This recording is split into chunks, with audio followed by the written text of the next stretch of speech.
ఒక 2 నెలల క్రితం చాలా మంది అంటే ఒక 30-40 మంది దాకా బాధితులు వచ్చారు. అంటే ఏమని చెప్పారు, మేము పలానా వెస్టేజ్ కంపెనీలో పనిచేసే వాళ్ళం, ఆ వెస్టేజ్ కంపెనీలో పనిచేసి మేము ఒక మధు అనే వ్యక్తి మా టీంలోనే పనిచేసేవాడు, మధ్యలో ఆయన వెళ్ళిపోయాడు. వెళ్ళిపోయిన తర్వాత మళ్ళీ అతను కొంచెం డబ్బు సంపాదించుకొని బాగా గ్రాండ్ గా రిచ్ గా ఒక కారులో వచ్చాడు. దేనికనంటే ఆయన ఒక కంపెనీ పెట్టిండు. ఆ కంపెనీలో మీరు కూడా పెట్టుబడులు పెడితే మీరు ఇక్కడ చేసేది ఏ కంపెనీ? ఆ కంపెనీ పేరేంటి? జిఎన్ఎస్ జిఎన్ఎస్ అనే కంపెనీ పెట్టి ఆయనే పెట్టాడు సొంతంగా. ఎస్ ఆయననే పెట్టాడు. ఆయనతో పాటు కొంతమంది అంటే వాళ్ళ కుటుంబ సభ్యులు ఉన్నారు.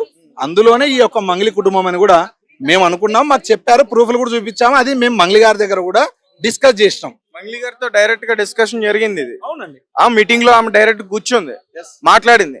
మరి నిన్న నాకు అసలు సంబంధం లేదని మాట్లాడుతుంది నార్సింగ్ పోలీస్ స్టేషన్ దగ్గర. అక్కడ కాదండి, మంగ్లీ గారు మమ్మల్ని పంజాగుట్ట దగ్గర అడ్వకేట్ నాగేశ్వరరావు దగ్గరికి, పూజారి నాగేశ్వరరావు గారి దగ్గరికి పిలిపించారు.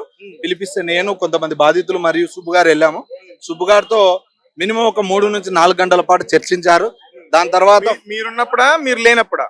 నేను ఉన్నాను, నేను పక్క క్యాబిన్ లోనే ఉన్నాను. తర్వాత నేను కూడా మంగ్లీ గారి దగ్గర స్వయంగా మాట్లాడడం జరిగింది. అప్పుడు ఆమెకు నేను ఫేస్ టు ఫేస్ మాట్లాడారు. ఫేస్ టు ఫేసే మాట్లాడాం. ఓకే, ఫేస్ టు ఫేస్ మాట్లాడాము. అప్పుడు మేము ఆమెకు ఒకటే విన్నగించుకున్నాం, అమ్మా ఇంతమంది ఆడపిల్లల్లో మీరు మాకు ఒక అక్క ఒక చెల్లె లాంటి వాళ్ళు, మీరు ఎక్కడ కూడా అధైర్యపడకండి, బాధపడొద్దండి. ఇది అభాండం అని మీరు అసలే భావించకండి. ఎందుకంటే ఎంతో మంది కోల్పోయిర్రు. దీనిలో మీ యొక్క తమ్ముని పాత్ర, మీ చెల్లెల్ని ఎవరైతే మధు అనేవాడు చేసుకుంటా